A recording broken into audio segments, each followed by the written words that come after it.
Iran સામે Israel અને અમેરિકાના યુદ્ધની અસર રાજકોટમાં દેખાઈ। હોટેલ અને ખાણીપીણીના ધંધાર્થીઓને હાલ પૂરતો કોમર્શિયલ રાંધણ ગેસ નહીં મળે। ઇન્ડિયન ઓઇલ કોર્પોરેશન લિમિટેડ દ્વારા એજન્સીઓને મેલ મારફતે જાણ કરવામાં આવી। ઈરાને હોર્મુઝ રૂટને સીઝ કરતા ગેસી આયાત પર માઠી અસર। રાતે અચાનક 12 વાગે ભારતીય ગેસ અને અમારે ઇન્ડિયન ગેસ આવે છે એના કોમર્શિયલ સપ્લાયનો રાતે મેલ આવેલો છે કે આજ રાતથી 12 વાગ્યા પછી ગેસના બાટલા સપ્લાય કરવાનું બંધ કરેલું છે। હોટલ એસોસિએશન નિર્ણય અત્યારે એ છે બધાને વિચારણાણા કે અત્યારે બધા આગળ એક બે દિવસના સ્ટોક છે હાજરમાં, તો 2 દિવસ પછી કરવાનું છે। મોરબીનો સિરામિક ઉદ્યોગ હાલ ગેસની અછત અને વૈશ્વિક યુદ્ધની પરિસ્થિતિ વચ્ચે ગંભીર સંકટનો સામનો કરી રહ્યો છે।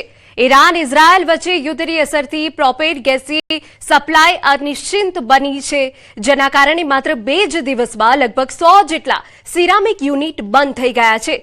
સિરામિક એસોસિએશનના પ્રમુખના જણાવ્યા મુજબ જો ગેસ સપ્લાયની સમસ્યા હલ નહીં થાય તો આગામી 4 થી 5 દિવસમાં વધુ 400 યુનિટ બંધ થવાની શક્યતા છે। બીજી તરફ ખાડી દેશોમાં નિકાસ પણ લગભગ ઠપ થઈ ગઈ છે અને અગાઉ મળેલા ઓર્ડર પણ સ્થગિત કરી દેવામાં આવ્યા છે। આ સ્થિતિના કારણે મોરબીના સિરામિક ઉદ્યોગ સાથે જોડાયેલા પેકેજિંગ, ટ્રાન્સપોર્ટ અને અન્ય ઉદ્યોગો પર અસર પડી રહી છે, તેમજ હજારો કામદારોની રોજગારી પર પ્રશ્ન ઉભો થયો છે। સરકાર તરફથી ઉદ્યોગને રાહત મળે તેવી ઉદ્યોગકારો આશા રાખી રહ્યા છે। અત્યારે ગેસની કટોકટીના હિસાબે શટડાઉન લીધા છે બધા પ્લાન્ટ, બરાબર, તો અત્યારે લાખો માણસોની રોજગારીનો સવાલ છે। અત્યારે અમારે ફેક્ટરી શટડાઉન કરવી પડી છે, તેનું મેઇન કારણ છે પ્રોપેન ગેસની સપ્લાય અછત, જે આપણે યુદ્ધના કારણે અત્યારે ગેસની સપ્લાય ખોરવાઈ ગઈ છે।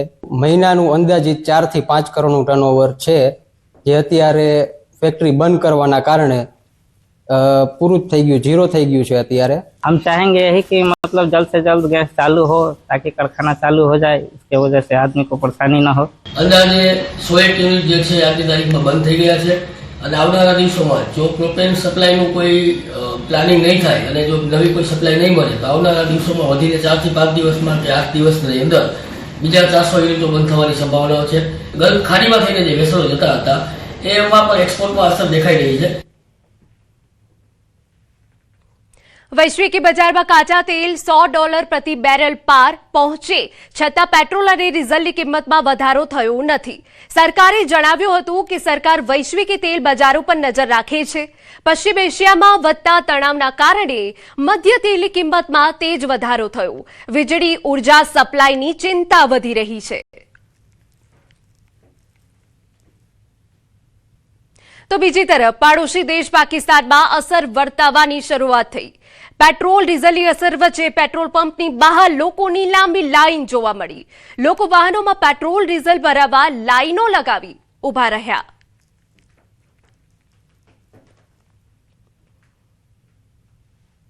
ઈરાન, ઇઝરાયલ અને યુનાઇટેડ સ્ટેટ્સ વચ્ચે ચાલી રહેલા તણાવને કારણે વૈશ્વિક ઉર્જા બજારમાં અનિશ્ચિતતા સર્જાઈ છે। દેશમાં સંભવિત ઇંધણની અછતના ભયના કારણે ઢાકા અને અન્ય વિસ્તારોમાં પેટ્રોલ પંપો પર લાંબી કતાર છે।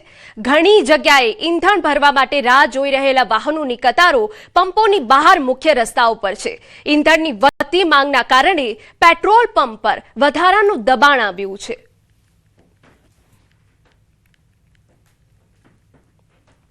સમાચારમાં વાત કરીએ અમરેલીની। ધારીમાં લગ્નના ફુલેકામાં ધીંગાણું થયું। વેકરિયાપરામાં મોડી રાત્રે આ ઘટના બની। વરરાજાના ફુલેકા દરમિયાન અફરાતફરી સર્જાઈ ગઈ। મહિલાઓની ઉગ્ર બોલાચાલીનો વિડીયો વાયરલ થયો। મામલો વધતા પોલીસે બોલાવાઈ। એક વ્યક્તિ પર હુમલો કર્યાનો દાવો, પોલીસ સ્ટેશનમાં ફરિયાદ દાખલ। અમારા સંવાદદાતા રાજન વધુ વિગતે વાત કરવા જોડાયા છે। રાજન, પૂરી અપડેટ। એના સમગ્ર ઘટના છે ધારીના વેકરિયાપરામાં ગત સાંજે એક જાન આવી હતી। લગ્ન પ્રસંગમાં ફુલેકો નીકળ્યું હતું અને આ ફુલેકા દરમિયાન 2 જૂથ વચ્ચે અચાનક અથડામણ થઈ હતી। આ અથડામણ છે હિંસક બની હતી અને 2 વ્યક્તિઓએ સામસામી મારામારી પણ કરી હતી। એક વ્યક્તિને ઈજા પણ પહોંચી છે અને આ સમગ્ર મામલે પોલીસ ફરિયાદ પણ દાખલ થઈ છે અને હવે આગળની તપાસ ચાલી રહી છે। બિલકુલ, તો મામલો વધતા પોલીસે બોલાવાઈ, જો કે પોલીસે હવે વધુ તપાસ હાથ ધરી।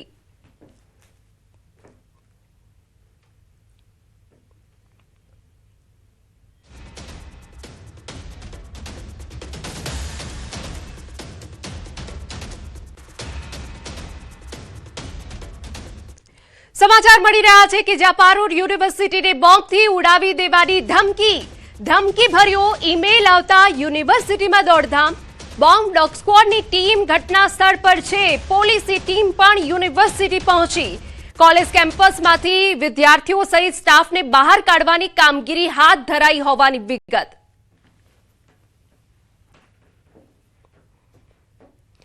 તો ધમકીભર્યો ઈમેલ આવતા યુનિવર્સિટીમાં દોડધામ મચી ગઈ છે. ગઈકાલે પણ અલગ અલગ જે કોર્ટ છે રાજ્યની ત્યાં ધમકીભર્યો મેલ આવ્યો હતો અને આજે કોલેજ કેમ્પસમાં જ ધમકીભર્યો મેલ આવ્યો છે, જેના કારણે તેને ખાલી કરાવવાની કામગીરી હાથ ધરાઈ છે. પરંતુ પોલીસનો કાફલો ઘટના સ્થળ પર પહોંચી ગયો છે અને તપાસ હાથ ધરવામાં આવી છે. ધમકીભર્યો મેલ અને યુનિવર્સિટીમાં દોડધામ મચી ગઈ છે. અમારા સંવાદદાતા હાર્દિક દીક્ષિત વધુ વિગતે વાત કરવા જોડાયા છે. હાર્દિક, શું વિગત છે આપની પાસે? બિલકુલ, જો બોમ્બ થ્રેટની વાત કરીએ તો વડોદરા સહિત રાજ્યના જુદા જુદા જિલ્લા અને તાલુકામાં અગાઉ પણ આ પ્રકારની ધમકીઓ જે છે તે મળી ચૂકી છે. ત્યારે હવે વડોદરા કોર્ટ બાદ જે વાઘોડિયા તાલુકામાં આવેલી પારૂલ યુનિવર્સિટી છે તેને બોમ્બથી ઉડાવી દેવાની ધમકી જે છે તે એક ટીકરખોર દ્વારા આપવામાં આવી છે. આ યુનિવર્સિટી સત્તાધીશોનો મેલ મળ્યો હતો અને તેમાં આવ્યું હતું કે તમારી જે યુનિવર્સિટી છે ત્યાં એક બાદ એક બોમ્બ ધડાકા થશે. આ મેલ મળતાની સાથે સ્થાનિક પોલીસને જાણ કરવામાં આવી. સ્થાનિક પોલીસ દ્વારા ડોગ સ્ક્વોડ બોમ્બ સ્ક્વોડને જાણ કરવામાં આવી છે અને થોડી વાર પહેલા જ એટલે કે થોડાક સમય પહેલા જે છે તે બોમ્બ સ્ક્વોડ ડોગ સ્ક્વોડ સહિતના જે ઉચ્ચ કક્ષાના અધિકારીઓ છે તેઓ સ્થળ પર પહોંચ્યા છે. તકેદારીના ભાગરૂપે જે કેમ્પસ છે તે આખું ખાલી કરવામાં આવ્યું છે. સમગ્ર સ્ટાફ છે, વિદ્યાર્થીઓ જે છે તેઓને બહાર કાઢવાની કામગીરી જે છે અત્યારે પણ ચાલી રહી છે, કારણ કે પારૂલ યુનિવર્સિટીમાં હોસ્ટેલ પણ આવેલી છે અને હોસ્ટેલમાં દેશ વિદેશના વિદ્યાર્થીઓ જે છે તે રહે છે અને ત્યારબાદ યુનિવર્સિટીમાં અભ્યાસ કરે છે. ત્યારે તકેદારીના તમામ પગલાં જે છે તે હાલ લેવામાં આવી રહ્યા છે. બિલકુલ, અગત્યની જાણકારી બદલ આભાર. સમાચાર પંચમહાલમાંથી ગોધરાના અછાલાના જંગલમાં આગનો બનાવ. સૂકા પાંદડામાં આગ લાગતા વધુ આગ પ્રસરી. આગ કોણે અને કેમ લગાડી તેને લઈને તપાસ. આગના કારણે જંગલમાં વસવાટ કરતા પંખીઓની હાલત કફોડ. તો આજે દ્રશ્યો બતાવી રહ્યા છે ગોધરાના અછાલા જંગલના છે કે જ્યાં સૂકા પાંદડામાં આગ લાગી અને આગ વધુ પ્રસરી ગઈ હતી, જેના કારણે પશુ પંખીઓ સંકટમાં મુકાઈ ગયા હતા. જો કે આગ કોણે લગાડી છે, કયા કારણોસર લાગી છે તેની તપાસ.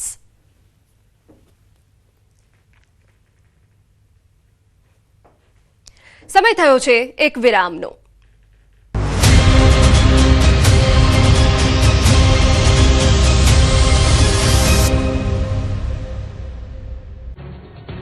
ગુજરાતમાં ગરમીનો પારો છટક્યો છે. ધીમે ધીમે ઉનાળાએ રફતાર પકડી છે. ઉનાળાની શરૂઆતથી જ આકરા તેવર બતાવવાનું શરૂ કર્યું. રાજ્યના વિવિધ ભાગોમાં હીટવેવથી હાહાકાર મચી ગયો છે. 8 શહેરોનું તાપમાન 39 ડિગ્રીને પાર પહોંચ્યું છે, તો 40 ડિગ્રી સાથે રાજકોટ સૌથી ગરમ શહેર રહ્યું છે. બીજી તરફ ભુજ, ડાંગ, ડીસા, અમદાવાદ, ગાંધીનગર, બરોડામાં 39 ડિગ્રી તાપમાન નોંધાયું. સુરતમાં પણ 39.1 ડિગ્રી તાપમાન નોંધાયું. રાજકોટવાસીઓને ગરમીએ રાડ પડાવી દેતા ઠંડા પીણાની દુકાનો ધમધમવા લાગી. લોકો પણ ગરમીથી છુટકારો મેળવવા માટે ઠંડા પીણાનો સહારો લેવા લાગ્યા. બીજી તરફ રસ્તાઓ અત્યારથી સુમસામ થવા લાગ્યા છે. હવામાન વિભાગે 2 દિવસ હીટવેવની આગાહી કરી છે. 10મી માર્ચે રાજકોટ, ભાવનગર, બોટાદ, અમરેલી, કચ્છ, સુરતમાં હીટવેવની આગાહી છે, જ્યારે 11મી માર્ચે રાજકોટ, ભાવનગર, બોટાદ, અમરેલી, કચ્છ, સુરતમાં હીટવેવની આગાહી કરાઈ છે. ગોંડલ માર્કેટિંગ યાર્ડમાં ધાણા અને ઘઉંની સિઝનની રેકોર્ડ બ્રેક આવક નોંધાઈ છે. ગોંડલ માર્કેટિંગ યાર્ડ ધાણા અને ઘઉંની બમ્પર આવકથી છલોછલ ભરાયું છે. જ્યાં જ્યાં નજર કરો ત્યાં ત્યાં ધાણા અને ઘઉંના ઢગલા જોવા મળી રહ્યા છે. ક્યાંય પણ પગ મૂકવાની જગ્યા બચી ન હતી. વહેલી સવારથી જ ખેડૂતો પોતાનો માલ લઈને પહોંચી ગયા, જેથી યાર્ડમાં 2.5 લાખ ગુણી ધાણા અને 1 લાખ કટ્ટા ઘઉંની આવક થતા યાર્ડ ધાણા અને ઘઉંથી ઉભરાઈ ગયું. જણસીની આટલી મોટી આવકને કારણે યાર્ડનું મેદાન ટૂંકું પડ્યું અને નવી ખરીદી કરેલી જમીન ઉપરાંત યાર્ડના 5 છાપરા નીચે પણ ધાણા અને ઘઉં ઉતારવામાં આવ્યા હતા. કેટલીક જગ્યાએ દુકાનોને બહાર પણ જણસી ઉતારવાની ફરજ પડી હતી. હરાજીમાં ખેડૂતોને ધાણાના 20 કિલોના ભાવ 1100 થી 2300 સુધીના મળ્યા હતા, જ્યારે ધાણીના મણના ભાવ 1150 થી 2476 સુધી બોલાયા હતા. ઘઉંની હરાજીમાં 20 કિલોના ટુકડા ઘઉંના ભાવ 430 થી 650 અને લોકવન ઘઉંના ભાવ 430 થી 530 સુધી મળ્યા હતા. છેલ્લા 15 દિવસમાં યાર્ડમાં ધાણાની કુલ 5.5 લાખ ગુણી અને ઘઉંના 1 લાખ કટ્ટાની આવક નોંધાઈ હતી. યાર્ડમાં દરરોજ સરેરાશ 30 થી 35,000 ધાણાની ગુણી અને 20 થી 25,000 ઘઉંના કટ્ટાનો નિકાલ કરવામાં આવે છે. સૌરાષ્ટ્રના વિવિધ જિલ્લાઓમાંથી 2200 થી વધુ વાહનો સાથે ખેડૂતો યાર્ડમાં પહોંચ્યા હતા. પોતાના પાકને યોગ્ય ભાવ મળતા ખેડૂતોમાં ખુશીનો માહોલ છવાયો. હાલ યાર્ડમાં જગ્યાની અછતને કારણે નવી આવક તાત્કાલિક બંધ કરવામાં આવી છે.